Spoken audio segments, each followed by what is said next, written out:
네, 대외무역법 제2강 시작하겠습니다. 1강에서 우리가 그 5페이지에 나와 있는 수출입거래 관련해서 1번 목차에 나와 있는 대외무역법상의 수출과 수입도 한꺼번에 보긴 했죠. 세부적인 내용들을 좀 살펴보겠습니다. 5페이지 중간에 보시면 그 심화학습이라고 나와 있습니다. 거기에 대외무역법 시행령에 의한 수출로 인정되는 거래의 예시라고 되어 있는데 우리가 이 내용들 방금 본 내용들을 보고 한번 적용을 좀 시켜보도록 하시죠. 자, 1번 동그라미 보면 중국에서 원료를 구매했다. 자, 중국에서 원료를 구매했어요. 우리나라 사람은 당연히 한국에 있겠죠. 당사자는 한국에 있고, 국내로 반입하지 않고, 베트남으로 송부를 하는 거예요. 구매는 중국에서 원료를 사서 베트남으로 송부해서, 베트남에서 완제품을 생산했다. 여기서 생산이 완료가 된 거예요. 생산된 물품을 다시 미국으로 판매했다. 이렇게 거래가 이루어졌는데 여기서 이제 당사자는 한국에 있지만 물품은 중국에서부터 시작해서 베트남, 그다음에 완제품은 미국으로 넘어가는 이런 거래가 되죠. 수출이 될까요? 예. 유상으로 외국에서 외국으로 물품을 인도하는 것에 해당되는 부분으로 보시면 됩니다. 자, 두 번째 보시면 우리나라 선박이 인도양의 공해상에서 포획한 참치를 인도네시아에서 판매한 경우, 자, 요거는 아까 수출 거래 중에서 우리나라 선박으로 외국에서 채취한 수산물을 외국에 매도하는 것, 여기에 해당이 되는 거죠. 그래서 두 번째 동그라미는 수출이고요. 세 번째 동그라미에 보시면 거주자가 국내에 체류 중인 비거주자를 만났다. 자, 거주자가 비거주자에게 그 다음에 휴대용 컴퓨터에 저장된 영상물을 USB 포트를 통해 전송하고 미화 만부를 영수했다. 자, 같은 내용이지만 전자적 형태의 무채물을 거주자가 비거주자 만나서 노트북에서 그냥 건네준 거죠. USB를 준 게 아니라 그 경우에도 수출에 해당을 하고요. 네 번째 동그라미 보시면 러시아에 한방 샴푸를 무한으로 보내고 해당 물품이 판매된 범위 내에서 대금을 결제하도록 계약하는 경우, 거기에 괄호에서 위탁 판매라고 되어 있는데요. 자, 위탁 판매라는 개념은 어떤 개념이냐면 우리나라에서 외국으로 물품을 송부를 합니다.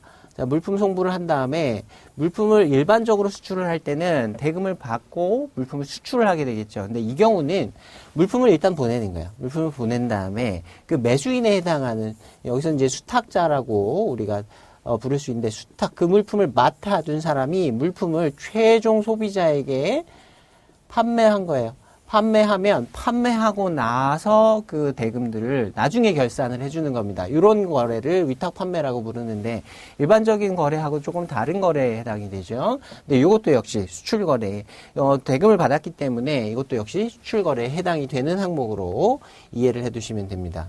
자, 그 다음에 밑에 반드시 짚고 가는 핵심 포인트라고 되어 있는 부분이 있는데, 자, 그 부분은 한번 보죠. 5페이지에 오답 체크해서 보시면, 자, 한국의 IT 업체가 일본에서 인터넷을 통해서 발주받은 전산 프로그램을 개발했다. 한국 업체가 일본에서 주문을 받은 거예요. 그래서 프로그램을 개발한 거죠. 프로그램을 개발해서 전송했다. 웹상으로 그냥 보내버린 거죠. 보내버렸어요. 그 다음에 대금을 외국환거래은행을 통해 결제받은 경우 수출에 해당하지 않는다. 그래서 대금은 은행 통해서 외화로 받은 거예요. 외화로 받았다. 이 경우에도 당연히 무채물, 전자적 형태의 무채물을 수출한 것으로 보아서 이것도 역시 수출에 해당을 하게 되는 경우죠. 자, 그 다음에 앞에 내용들을 보면서 다시 한번 좀 그 뒤에 페이지를 한번 보시죠. 6페이지에 보시면 심화학습이라고 되어 있는데요. 아까 앞에서는 해당하는 부분에 대해서 살펴봤고요.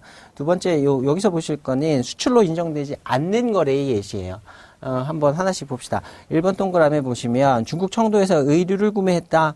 그래서 중국의 상해 상인에게 무상으로 인도한 경우. 자, 중국 내에서 물품을 구매해서 중국 내에서 또 판 거예요. 근데 중요한 거는 무상. 돈 받고 판 게 아니죠. 이런 경우에는 수출에 해당하지 않습니다. 외국에서 외국으로 물품을 인도하는데 반드시 유상이어야 해요. 그래서 돈을 받지 않은 경우가 되니까 이 부분은 수출에 해당하지 않습니다. 자, 두 번째 동그라미 보시면 우리나라 보세구역 내의 보세공장으로부터 외국 물품을 국내로 반입하는 것. 자, 보세구역이라는 말도 나오고 그다음에 외국 물품 이런 말도 나오는데 요거는 나중에 관세법에 가시면 자세하게 좀 공부를 다시 한번 하게 될 기회가 있을 겁니다. 아무튼 지금 살펴보실 거는 우리가 여기서 수출이란에서 봤던 거래 중에 보세구역에서 뭔가 물품이 왔다 갔다 하고 하는 내용들은 전혀 언급이 된 적이 없었죠. 그래서 나중에 이 부분은 외화 수령을 했다라고 하면 수령 범위에 들어갈 수는 있겠지만 수출 거래로 보지는 않습니다. 자, 세 번째 동그라미에 보시면 국내에 있는 무역 전시장에서 전시 기간 중 외국인에게 외화를 받고 현장에서 물품을 판매하여 거래가 종료된 경우. 자, 국내에서 어떤 전시 박람회 같은 게 있는 거죠. 그래서 박람회에서 외화를 받고 현장에서 물품을 판매했어요. 판매한 것까지는 수출의 범위에 들어올 것 같지만 그 다음에 그 외국인이 우리나라 국내에서 산 물품을 우리나라 안에서 썼는지 또는 외국으로 갖고 나갔는지 확인이 되지 않습니다. 이런 경우에는 수출로 인정을 할 수가 없어요.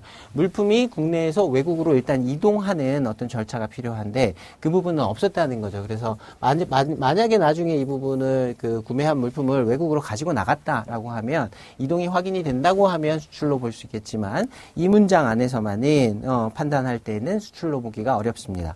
자, 네 번째 동그라미 보시면 국내 A사가 일본 B기업과 매매 계약을 체결해서 일본 B기업의 국내 지점에게 물품을 인도했다. 자, 이런 경우에는 일본 기업으로부터 주문을 받아서 물품을 공급을 해야 하는데 일본의 기업이 국내에 있는 자기 회사 또는 자회사 어떤 생산업체에 이 물품을 직접 인도해라라고 요구한 경우에 이런 경우 있을 수 있는데 우리가 봤던 수출의 정의에는 국내에서 국내로 물품을 인도하는 것이기 때문에 수출의 범위에 해당되지 않는 것으로 보셔야 합니다. 자, 그 다음에 6페이지의 내용들 한번 쭉 다시 보시죠. 6페이지의 내용에 2번 목차에 보시면 대무역법상의 수입 관련돼서 얘기가 나옵니다. 자, 수출 내용들을 한번 쭉 살펴봤고요. 이제 수입에 관련된 얘기예요. 자, 수입 보면 우리 앞서 한번 정리를 쭉 했습니다. 다시 한번 되살려 보시고요. 거기에 6페이지부터 7페이지에 걸쳐서 자, 그 문제가 몇 가지 나와 있는데 이 부분들을 좀 체크를 하나씩 해보시도록 하죠. 자, 그 박스 안에 첫 번째 오답 북한으로부터 물품 반입이다라고 제가 정리해서 써놨는데 북한으로부터 호두를 들여오는 경우에는 수입에 해당하며 수입 관세도 부과되고 수입 실적으로 인정이 된다.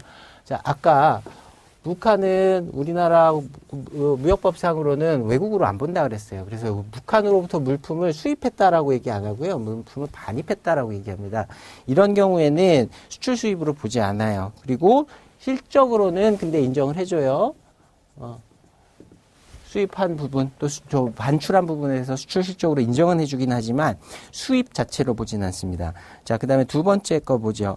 비거주자인 프랑스 컨설팅 회사가 거주자인 우리 기업에 금융회계 서비스를 제공하는 경우 수입에 해당하지 않는다. 자, 프랑스에서 컨설팅 회사로부터 그 서비스를 받은 거예요. 무슨 회계사들로부터 컨설팅 같은 걸 받은 거죠. 이런 경우에 대금 주고 받았으니까 이런 경우에도 용역을 제공받은 거죠. 비거주자가 우리나라에 있는 거주자에게 용역을 제공한 형태가 되니까 수입에 해당합니다.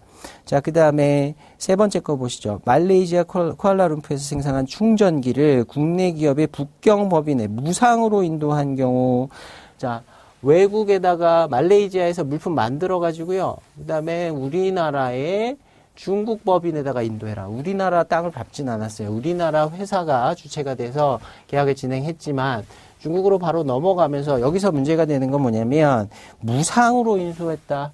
자, 돈 주고 받았으면 수입으로 인정할 수 있겠지만 얘는 무상으로 주고받았기 때문에 수출의 범위에 해당하지 않습니다.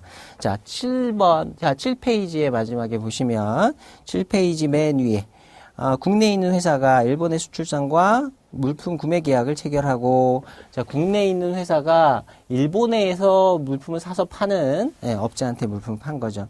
물품은 일본 수출상의 한국 내 공장인 수원에서 공급받았다면 대한무역법상 수입에 해당한다.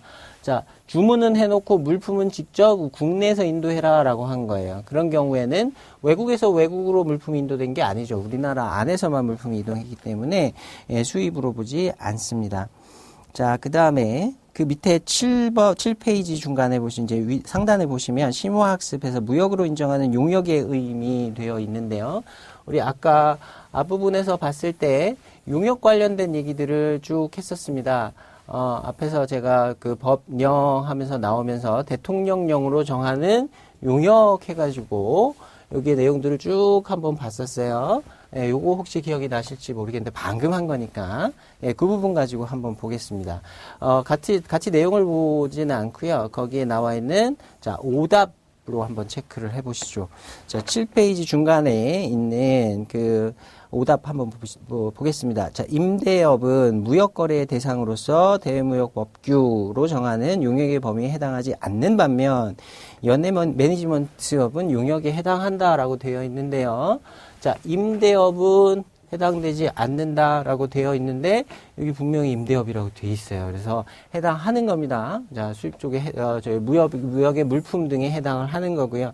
그다음에 연예 매니지먼트라고 되어 있는데 요거는 요 부분에 4부분에 보시면 문화산업진흥기본법에 따른 문화사업에 해당하는 업종이니까 얘도 그 물품 등의 범위에 들어오는 것으로 볼 수 있겠죠. 자, 그다음에 심화학습 한번 보시죠. 거기 보시면 전자적 형태의 무체물이라고 돼 있는데 앞에서 다 같이 한번 다뤘었습니다. 한번 쭉 읽어보시고 정독 한번 쭉 하시고 넘어가시면 되겠습니다. 자, 여기까지 해서 7페이지의 내용까지 정리가 됐고요. 자, 8페이지로 넘어갑니다. 자, 8페이지에 보시면 3번 목차에서 수출입 승인 물품 돼 있고요. 4번 목차에 수출입 공고. 그 다음에 다음 페이지 한번 보세요. 9페이지에 보시면 통합 공고라고 되어 있는 부분들이 있습니다. 이 부분들 따로따로 보지 마시고요. 한꺼번에 쭉 연결해서 보시면 더 이해하기가 쉬우실 거예요. 자, 아까 수출입 승인 물품하고 관련돼서는 아까 제가 3조의 내용을 잠깐 한번 봤었습니다. 3조에서 우리나라의 무역은 막으려고 하는 목적이 아니라 그랬어요. 대외무역법은 자유롭고 공정한 무역의 원칙 이렇게 돼 있고요. 자, 그 다음에 그 4조의 내용들 요거 혹시 그 법령 따로 뽑아 놓으신 게 있으시면 같이 한번 확인해 보시고 없으시면 그냥 화면으로만 보셔도 충분할 것 같아요. 자, 무역의 진흥을 위한 조치. 자, 수출입 무역을 활성화시키기 위한 조치들을 어떤 조치를 취할 수 있다라고 산업통상부 장관이 할 수 있다라고 대외무역법에서 규정을 하고 있고요. 다음에 해당하는 경우에 필요한 지원을 할 수 있다라고 어떤 진흥 정책을 마련해 놨어요. 이 부분에서는 이제 맨 마지막에 한번 보시면 3번에 과학적인 업무 처리 기반을 구축 운영하는 자에 대해서 필요한 지원을 할 수 있다라고 되어 있는데 이 부분은 앞으로 전자무역 기반 사업자라는 표현을 만나게 되실 겁니다. 전자무역 기반 사업자, 전자적으로 뭔가 무역을 진행하는 데 있어서 중간에 도와주는 사람이에요. 우리나라에서는 KT넷이라고 하는 회사에서 이 부분들을 진행합니다. 그래서 앞으로는 시험 문제에서는 전자무역 기반 사업자라는 표현이 나올 때도 있고요. 그다음에 이걸 구체적으로 그 전자무역 기반 사업자로 지정이 되어 있는 업체는 KT넷입니다. 그러니까 같은 것으로 보시면 되고요. 자, 여기까지의 내용을 일부러 본 거는 그 대외무역법이 어떤 무역을 규제하기 위한 목적에 중점을 두고 있는 것이 아니라는 것을 다시 한번 좀 확인하기 위해서 이 내용들을 좀 봤고요. 자, 그 다음에 5조부터 그 다음에 5조하고 11조의 내용들 우리가 지금 8페이지에 보게 되는 내용들인데 수출입 승인 물품, 수출입 공고, 통합 공고하고 관련돼서 무역에 제한을 가하는 부분들이 나옵니다. 이 부분들이 시험에 출제가 잘 되는 부분이니까 여러분들 잘 보셔야 돼요. 자, 주체는 역시 산업통상자원부 장관이고요. 다음에 어느 하나에 해당하는 경우에는 대통령령으로 정하는 바에 따라 물품 등의 수출, 수입을 제한하거나 또는 금지할 수도 있다라고 4의 2까지 해가지고 쭉 내용이 나옵니다. 한번 정독을 쭉 하셔야 될 거예요. 전쟁, 사변, 천재지변, 무역법규에서 정한 우리나라의 권익을 인정하지 않는 경우, 부당하거나 차별적인 부담이나 제한을 가하는 경우, 그 다음에 국제평화, 안전유지 등을 위해서 필요한 경우, 그 다음에 국제평화, 안전유지인데 국제공조에 따른 교역 여건의 급변, 어떤 우리나라 북한에서 뭐 미사일 쏘거나 뭐 이란에서 전쟁 나거나 뭐 이런 급변하는 상황에 있어서도 해당 수출과 수입을 제한할 수 있도록 법규로 규정을 해놓고 있습니다. 자, 11조에 보시면 이 내용을 조금 더 구체화한 거라고 보시면 되는데요. 산업통상부 장관이 조약, 국제 법규에 따른 의무이행, 생물자원의 보호 한 번씩 눌러서 보셔야 됩니다. 어떤 법규상의 의무 이행하라고 되어 있는 것 또는 생물자원 보호하기 위해서 뭐 고래 같은 거 막 잡고 뭐 이런 것들 있죠. 그다음에 무슨 뭐 웅담 같은 거 거래하고 뭐 이런 거 있을 수 있잖아요. 그래서 동물자원 뭐 이런 것들 식물 같은 것들 보호하기 위해서 필요하다고 인정을 한다면 물품 등의 수출 또는 수입을 제한 또는 금지할 수 있다.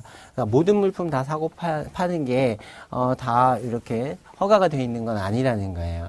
그 다음에 이런 물품들, 이행, 앞에서 나온 내용이랑 겹치죠. 이런 의무의 이행이라든가 생물자원 보호 등을 위해서 지정하는 물품, 얘네들은 따로 수출입하는데 제한을 가하기 위해서 따로 지정해서 고시를 합니다. 그런 물품들을 수출입하기 위해서는 상하통상부 장관의 승인을 받아야 한다. 그러니까 수출입 제한 품목으로 되어 있는 부분들에 대해서는 반드시 승인이 필요하다. 수출입을 위해서는. 자, 그 다음에 이렇게 승인을 받게 되면 유효기간은 1년으로 정한다. 단 유효기간을 달리 정할 수 있다라고 되어 있는데 내용들 그 뒷부분에 반복되는 부분이 있으니까 그 기간에 대해서는 특히 문제를 보면서 같이 한번 좀 정리를 해두시면 좋겠어요. 자, 그 다음에 앞에서 제가 4호, 5호, 6호는 생략을 했지만 이 내용들이 그냥 적용이 되는 거라고 보시면 돼요. 자, 이렇게 1항부터 6항까지 규정에 따른 제한, 금지, 승인, 승인의 유효기간 설정, 연장, 신고, 한정 이런 것들을 정했단 말이에요. 수출입에 대한 뭔가 제한 사항들을 정했다면 이를 다 모든 사람들이 다 알 수 있도록 반드시 공고해야 합니다. 이런 걸 우리가 수출입 공고라고 부르는 것이고요. 8페이지 중간에 4번 목차에 나와 있는 수출입 공고의 내용이 이런 수출입을 제한하는 물품들을 따로 정해서 모든 사람들이 알 수 있도록 고시해 놓은 내용이다라고 생각하시면 되겠습니다.